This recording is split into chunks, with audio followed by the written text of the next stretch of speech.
श्री शिव महापुराण तृतीय पार्वती खंड छठवां अध्याय। पार्वती जन्म। ब्रह्मा जी कहते हैं कि इसके पश्चात मैना ने फिर गर्भ धारण किया।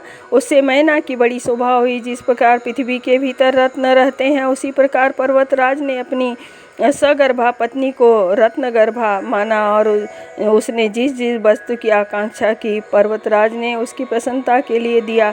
वैद्यों द्वारा भी गर्भ पुष्टि के अनेकों उपचार कराए। गिरिराज के प्रसन्नता की सीमा न रही।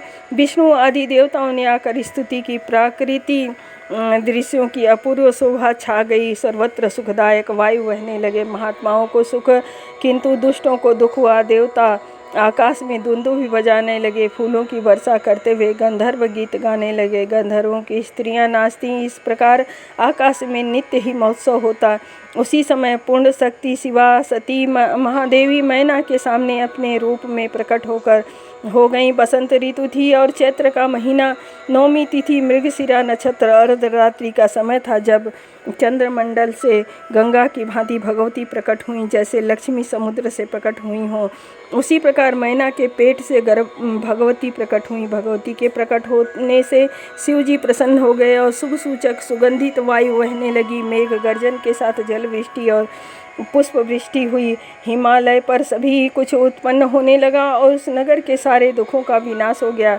तब विष्णु आदि सभी देवता प्रसन्न हो बड़े प्रेम से वहां जगदम्बा का दर्शन करने आए और शिवा की बड़ी स्तुति की। देवताओं सहित ब्रह्मा जी ने अलग स्तुति की और स्वयं मैना ने भी हे जगदम्बे, हे माहिसानी, यह कहकर उन शिवा की बड़ी स्तुति की तथा यह आग्रह किया कि महेशानी, अब तुम कृपा कर एक छोटी कन्या के रूप में हो जाओ। हिमालय की प्यारी मोनिका यह वचन सुनते ही देवी प्रसन्न हो तत्काल ही बाल रूप में हो गई। इति श्री शिव महापुराण तृतीय पार्वती खंड का छठवां अध्याय समाप्त। सातवां अध्याय पार्वती की बाल लीला। ब्रह्मा जी बोले, अब वह महाकाली भगवती एक छोटी सी कन्या के रूप में रुदन करती हुई ऐसी अलोक गति को प्राप्त हुई कि बिना तेज के मैना के सैया के चारों ओर प्रकाश फैल गया। वहाँ के दीपक हतकांति हो गए और कन्या का रुदन सुनकर वहाँ की स्त्रियां दौड़कर उनके पास चली आईं तथा कन्या को देखकर बड़ी प्रसन्नता हुई। शुद्ध सूचक ने जाकर गिरिराज को पार्वती का जन्म सुनाया। गिरिराज ने उसका ऐसा अमृत वचन सुनकर छत्र छोड़ उसे सब कुछ देने को कहा। फिर अपने पुरोहित को साथ लेकर राजा वहां गए जहां की कन्या का जन्म हुआ था। नील कमल के समान श्याम वर्ण वाली, मनोहर और नेत्रों को सुखदायक ऐसी कन्या को देख गिरिराज के हर्ष की सीमा न रही। वे प्रसन्न हो अनेकों प्रकार के मंगलाचार और उत्सव के बाजे बजवाने लगे। हिमाचल ने अपने द्वार पर बड़ा उत्सव किया और भिक्षुकों को बड़ा दान दिया। फिर ब्रह्मादि देवताओं और मुनियों ने आकर सब संस्कार पूर्वक उनका काली, महाकाली इत्यादि नाम रखा। पश्चात कालिका देवी बड़ी शीघ्रता से हिमाचल के गृह में बढ़ने लगी। चंद्रमा की भांति सुंदर रूप धारण करने लगी। नगर के लोग पार्वती तथा कोई सुशीला, कोई बंधु प्रिया कहने लगे। जब उनकी माता ने तप के लिए निषेध किया, तब से उनका नाम उमा हुआ। अब वह भगवती देवी गंगा के तट पर अपनी सखियों के साथ गेंद खेलने लगी। फिर अपने गुरु से विद्या पढ़ने लगी।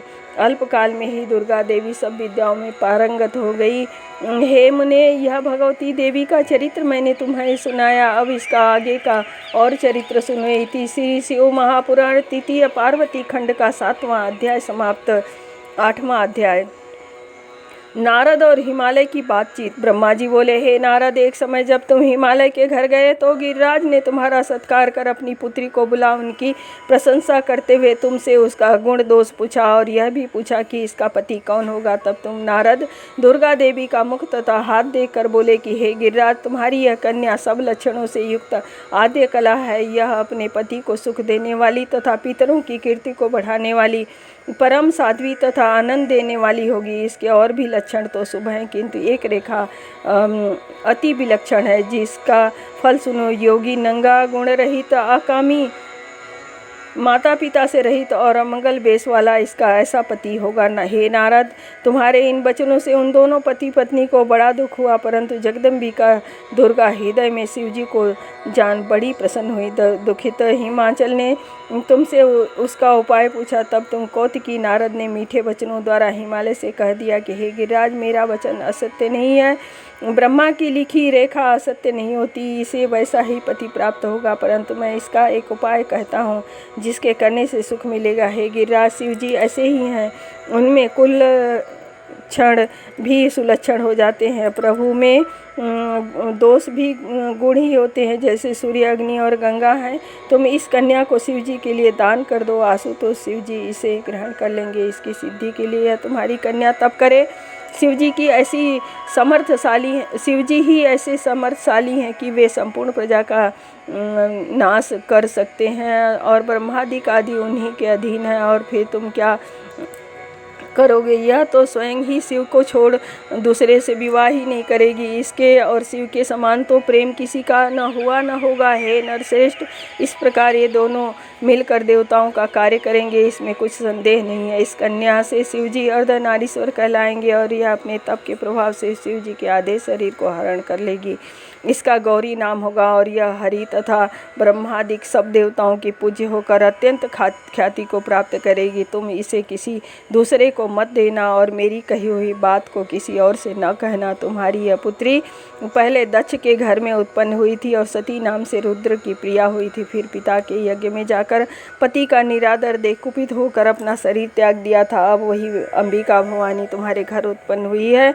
यहाँ इसका नाम पार्वती होगा, और यह अवश्य ही शिव को प्राप्त होगी। यह सुन हिमालय और मोनिका अपने कुटुंबियों सहित सुखी हुए, और उनका संशय निवृत्त हुआ। उधर कालिका जी नारद जी के वचनों को सुनकर लज्जा से अपना मुख ढकती हुई हंसने लगी। हे नारद, ऐसा कहकर तुम अपने लोक को चले गए, और हिमाचल भी प्रसन्न होता हुआ अपने घर में घुस गया। इति श्री शिव महापुराण द्वितीय पार्वती खंड का 8वां अध्याय समाप्त। 9वां अध्याय शिव चरित्र विवेचन। नारद जी बोले, हे ब्रह्मा जी, यह तो आपने बड़ी ही अद्भुत कथा सुनाई, इससे तो मेरे हृदय में और भी प्रीति बढ़ी है। ब्रह्मा जी, जब मैं हिमालय भी अपने स्थान को चले गए तो क्या हुआ, वह कहिए। तब ब्रह्मा जी बोले, हे नारद, तुम्हारे चले जाने पर मैना ने अपने पति के पास जाकर बैठ कर कहा कि हे स्वामी, मैंने मुनि के वचनों को नहीं समझा। आप किसी सुंदर वर के साथ इस कन्या का विवाह कीजिए। इस कन्या के लिए सुंदर वर चाहिए। ऐसा कहकर नेत्रों में आंसू भरे मैना पति के चरणों में गिर गई। तब उसे उठाकर गिरिराज बोले, हे देवी, मैं तुमसे सत्य कहता हूँ, तुम भ्रम को त्याग दो। नारद मुनि का वाक्य कभी असत्य नहीं होता। यदि तुम्हारी पुत्री पर ऐसा ही अधिक स्नेह है तो उसके पास जाकर तप करने का आदेश दो। थोड़े ही दिनों में शिव जी इस कन्या का पाणी ग्रहण कर लेंगे। हमारे सभी अमंगल दूर होकर सब कार्य शुभ हो जाएंगे।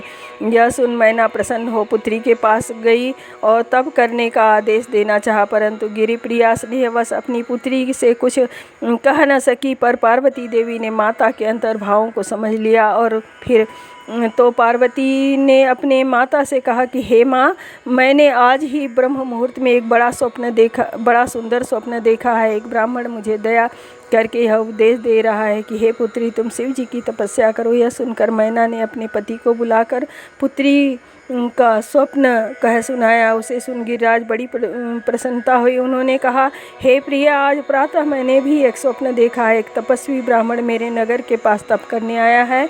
मैं अपनी पुत्री सहित उसके पास गया हूँ, और उसकी सेवा के लिए मैंने अपनी पुत्री को उसे दे दिया है, परंतु उसने स्वीकार नहीं किया है। फिर भी मैंने अपनी सुता को उसकी सेवा के लिए नियुक्त कर दिया था। हे प्रिय, कुछ समय तक इसकी प्रतीक्षा करो, आगे जो होगा सब देखा जाएगा।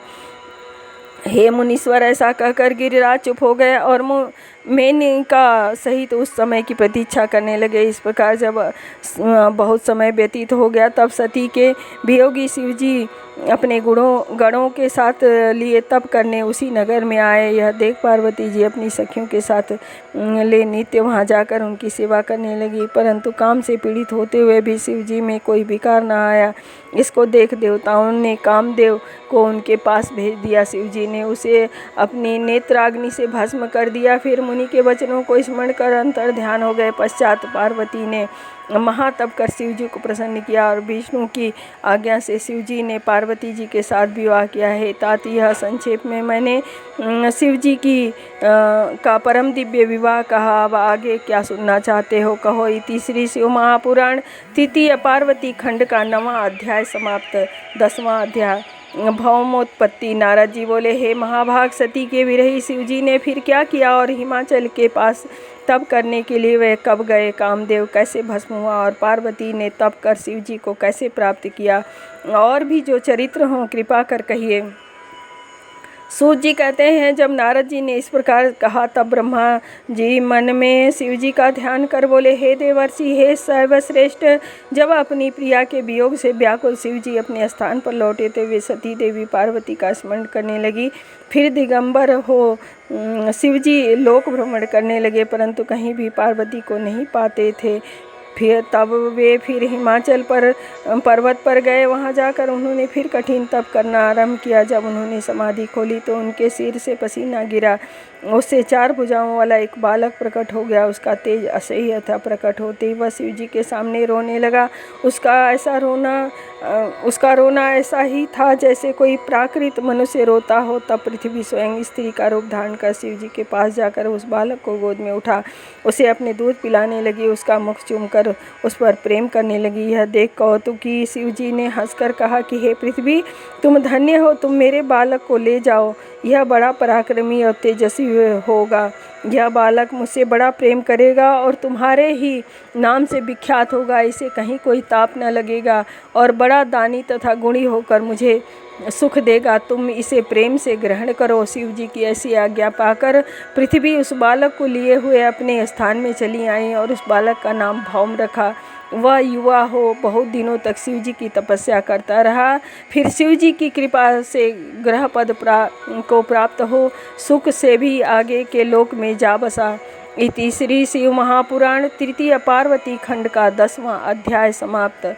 ओम नमः शिवाय।